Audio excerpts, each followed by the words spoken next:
अधिक माहिती घेऊया, आपले प्रतिनिधी प्रमोद बानगुडे आपल्या सोबत जोडलेत। प्रमोद, आतापर्यंत मतदानाची काय स्थिती आहे? सर्वसामान्य जनता किती प्रमाणात बाहेर पडली आहे? निश्चितच वर्ध्यात लोकसभेचा जर विचार केला तर सकाळी 7 वाजतापासून मतदानाला सुरुवात झालेली आहे।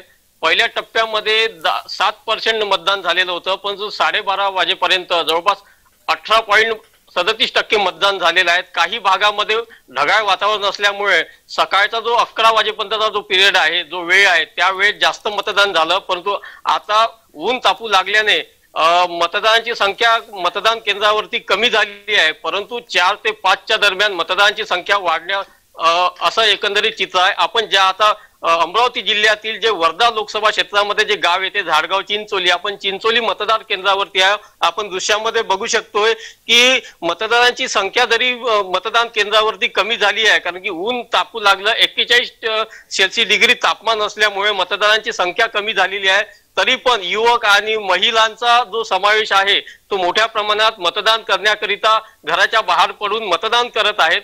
एकंदरीत ढगाळ वातावरण जेव्हा 11 वाजेपर्यंत होतं त्यावेळेस मतदारांची संख्या मोठ्या प्रमाणात वाढली होती।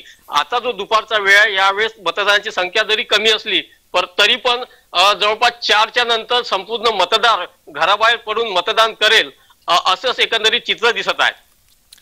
उन्हाचा तडाखा जरी वाढला असला तरी मतदारांचा नेमका उत्साह कसा आहे? नक्कीच उन्हाचा तडाखा जरी वाढला आहे, मतदारांचा उत्साह जो आहे तो मोठ्या प्रमाणात आहे, कारण शासनाने मोठ्या प्रमाणात जनजागृती केली आहे। वृद्धांना सुद्धा वेगवेगळ्या जसं व्हीलचेअर असेल किंवा इतर त्यांना वृद्धांना आणण्यासाठी सुद्धा शासनाने सुविधा केली आहे। त्यामुळे मतदारांची जी संख्या आहे ते मोठ्या प्रमाणात आहे। उन्हाचा तडाखा असला त्यामुळे जरी कमी मतदारांची संख्या असली तरी पूर्ण म्हणजे सायंकाळी 6 वाजेपर्यंत मतदारांची संख्या ही मोठ्या प्रमाणात वाढणार। धन्यवाद प्रमोद दिलेल्या या माहितीबद्दल। तर राज्यातील 8 मतदारसंघात मतदान पार पडते। सकाळपासूनच जनतेनं मतदान केंद्रावर मोठी गर्दी केली आहे। विदर्भ मराठवाड्यात हे मतदान होतंय। या ठिकाणी उन्हाचा तडाखा दुपारी जास्त असतो, त्यामुळे सकाळीच अनेकांनी मतदानाचा हक्क बजावलाय।